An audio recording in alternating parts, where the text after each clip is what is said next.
الحمد لله الحمد لله المبدئ المعيد، ينشر رحمته على عباده وهو الولي الحميد، سبحانه قاصم كل متجبر عنيد، إن بطش ربك لشديد.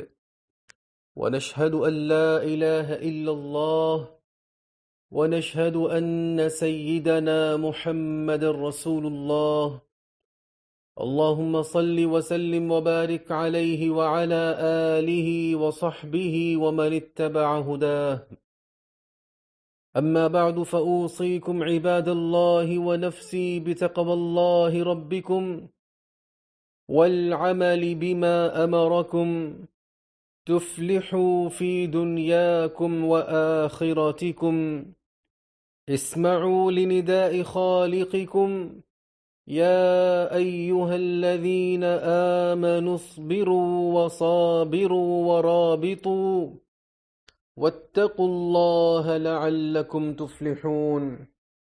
روزے دارو، شب بیدارو، خشوع و خضوع سے سرشار ذکر الہی کرنے والو اور میرے خوش نصیب بھائیوں جو اس ماہ مبارک میں مختلف عبادات و طاعات میں مشغول و منہمک ہیں اور قرب الہی کے درجات و منازل طے کرتے جا رہے ہیں، آپ کے لیے خوشی کا مقام ہے اور آپ ہی کے لیے بشارت ہے کہ اللہ رب العزت نے آپ کو اپنے ایک خاص فضل و عطیہ سے سرفراز فرمایا ہے، آپ کی طرف ایک ذکر عظیم نازل فرمایا ہے کہ جس کے معانی میں غور و فکر کریں تو دلوں پر رقت طاری ہو جاتی ہے اور زبانیں رب تعالی کی نازل کردہ اس نعمت عظمیٰ پر اس کی حمد و ثنا بیان کرنے لگتی ہیں۔ وہ عظیم تحفہ، وہ عظیم بشارت قرآن مجید فرقان حمید کی ہے، جسے اللہ رب العزت نے فی لیلۃ مبارکہ، ایک مبارک رات میں نازل فرمایا ہے کہ جس میں سال بھر کے فیصلے لکھے جاتے ہیں، تقدیریں طے کی جاتی ہیں، احکام صادر ہوتے ہیں، رزق اور عمریں لکھی جاتی ہیں اور پورے سال کے تمام اعمال کا فیصلہ کر دیا جاتا ہے۔ جی ہاں، وہ مبارک رات شب قدر کی ہے کہ جس کی قدر و منزلت کے اظہار کے لیے اور اس کی شان و رفعت کے بیان کے لیے اللہ تعالی نے اسی رات یعنی لیلۃ القدر کے نام پر مستقل صورت نازل فرمائی، جو اپنے حجم و آیات کے اعتبار سے بہت مختصر ہے مگر اپنے معنی اور مفہوم میں بے انتہا عظیم ہے۔ یہ مبارک صورت دو عظیم صورتوں کے درمیان میں آئی ہے، چنانچہ اس سے پہلے سورہ علق ہے جس کی ابتدا اقرأ سے ہوتی ہے، جو وحی کے آغاز اور نزول قرآن کے ابتدا کی طرف اشارہ کرتی ہے، جبکہ اس کے بعد سورۃ البینہ ہے جس میں وحی کے نور اور اس کی حجیت و دلیل کا اظہار ہے، اور ان دونوں صورتوں کے درمیان سورۃ القدر ہے جس میں وحی کے مقدس زمانے کا بیان ہے۔ بسم اللہ الرحمن الرحیم، انا انزلناہ فی لیلۃ القدر، بے شک ہم نے اس قرآن کو شب قدر میں نازل کیا ہے۔ تو میرے بھائیوں غور فرمائیے کہ اس ایک آیت کریمہ میں اللہ رب العزت کی عظمت و جلال کی کتنی نشانیاں اور اس بابرکت رات کی کتنی فضیلتیں جمع ہو گئی ہیں کہ جس میں کتاب اللہ کا نزول ہوا ہے۔ کسی بزرگ کا قول ہے، شب قدر وہ عظیم رات ہے کہ جس میں قدر و منزلت والی کتاب قدر و منزلت والے فرشتے کے ذریعے قدر و منزلت والے نبی پر نازل ہوئی۔ اللہ کے نیک بندو، ذرا غور فرمائیے کہ کیسے اللہ رب العزت نے سورہ قدر میں 3 مرتبہ لیلۃ القدر کا ذکر فرمایا تاکہ سماعتیں اس کی عظمت شان کی جانب متوجہ ہو جائیں اور دلوں میں اس کی قدر و ہیبت بیٹھ جائے۔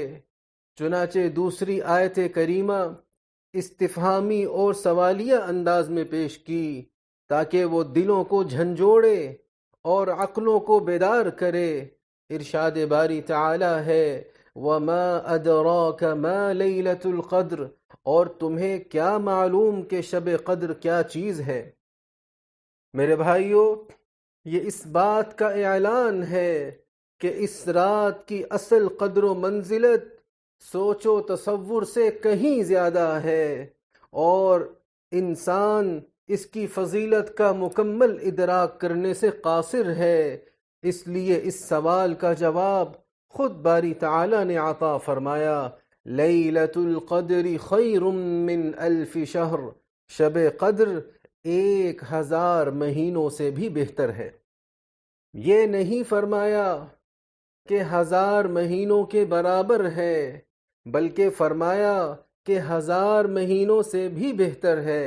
اس میں یہ اشارہ ہے کہ اس رات کی فضیلت انسانی پیمانوں کی حدود و قیود سے آزاد ہے۔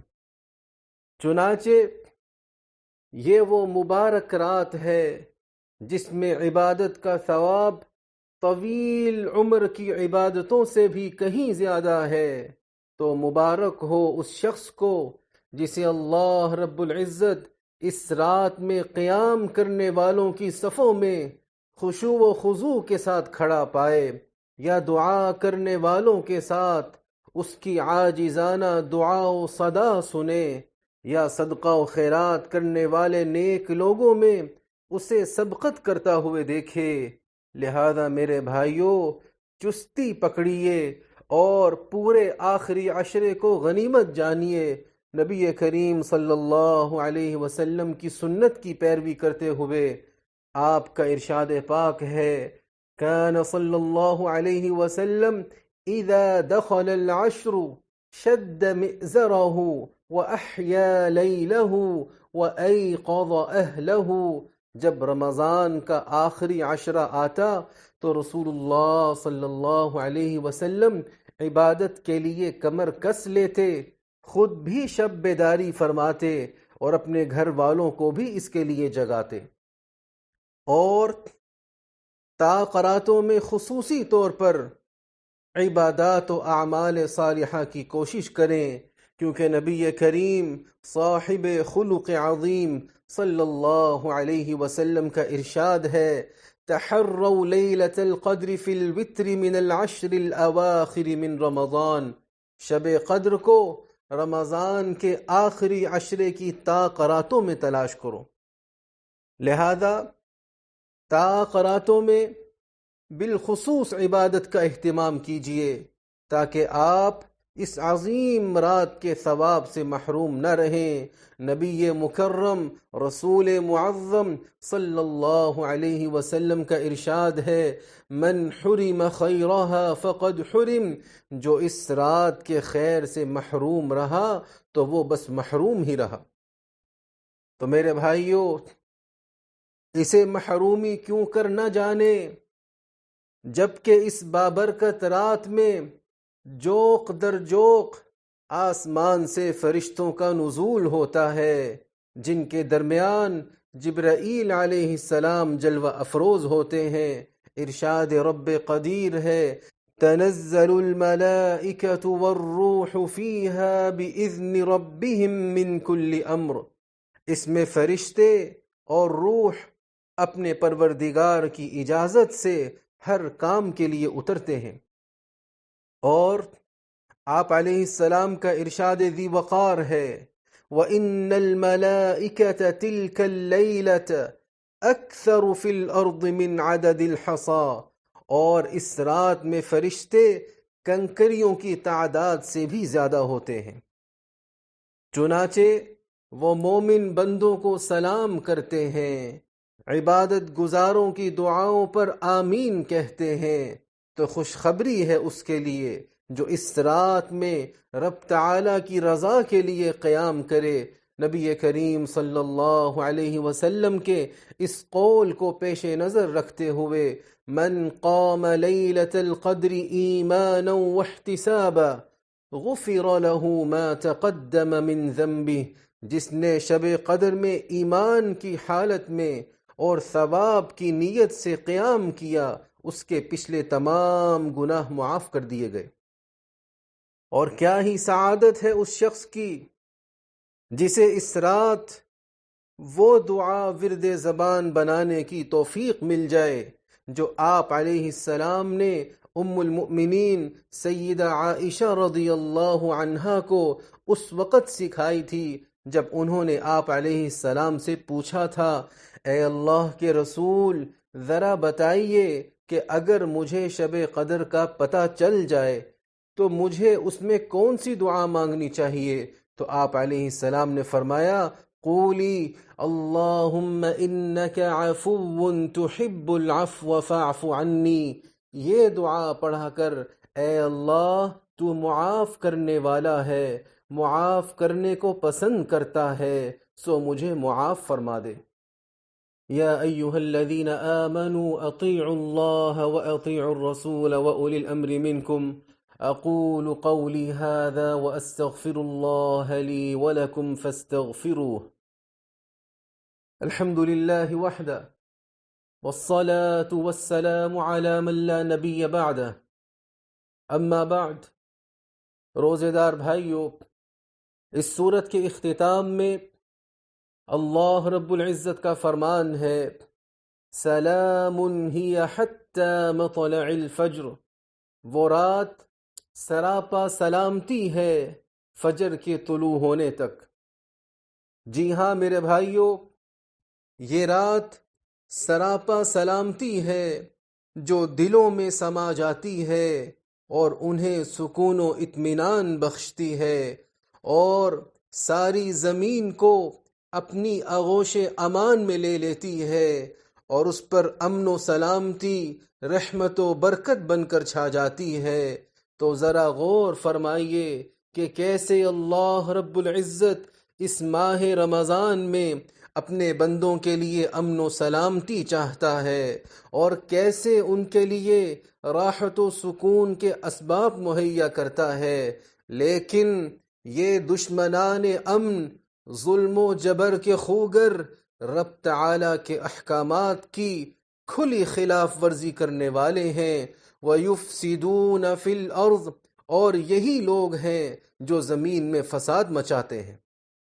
یہاں تک کہ ان پر اللہ تعالیٰ کا یہ فرمان بھی صادق آتا ہے، كُلَّمَا أَوْقَدُوا نَارًا لِلْحَرْبِ أَطْفَأَهَا اللَّهُ وَيَسْعَوْنَ فِي الْأَرْضِ فَسَادًا وَاللَّهُ لَا يُحِبُّ الْمُفْسِدِينَ، جب کبھی یہ جنگ کی آگ بھڑکاتے ہیں، اللہ اس کو بجھا دیتا ہے، اور یہ زمین میں فساد مچاتے پھرتے ہیں، جبکہ اللہ فساد مچانے والوں کو پسند نہیں کرتا۔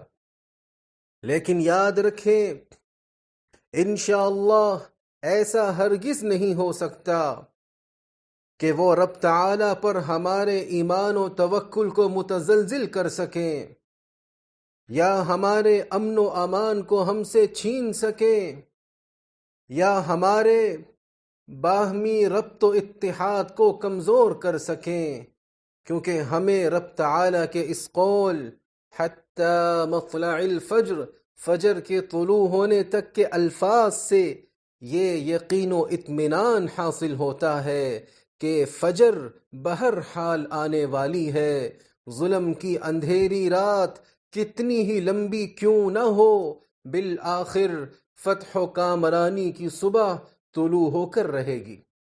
فَإِنَّ مَعَ الْعُسْرِ يُسْرًا، ان مع العسر یسرا، چنانچہ حقیقت یہ ہے کہ مشکلات کے ساتھ آسانی بھی ہوتی ہے، یقیناً مشکلات کے ساتھ آسانی بھی ہوتی ہے۔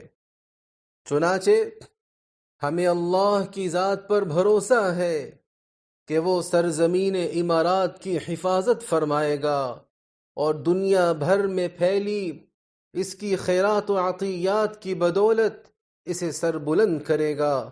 نبی کریم صلی اللہ علیہ وسلم کا یہ فرمان صادق آنے کی وجہ سے صنائع المعروف تقی مصارع السوء، نیکی کے کام برائی میں گرنے سے بچاتے ہیں۔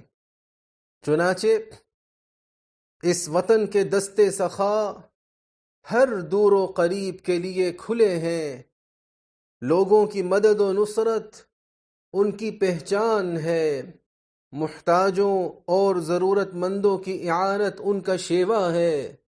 چنانچہ وہ کار ہائے خیر جن کا ہم شب و روز مشاہدہ کرتے ہیں، ان میں ایک اقدام خیر وہ مبارک مہم ہے جس کی سرپرستی صدر امارات سیدی صاحب السمو شیخ محمد بن زائد حفظہ اللہ فرما رہے ہیں، جو ام الامارات لکفالت الایتام کے نام سے موسوم ہے، یعنی یتیموں کے لیے مادر ملت فنڈ، جو کہ ادارہ اوقاف ابوظبی کے ذریعے چل رہی ہے۔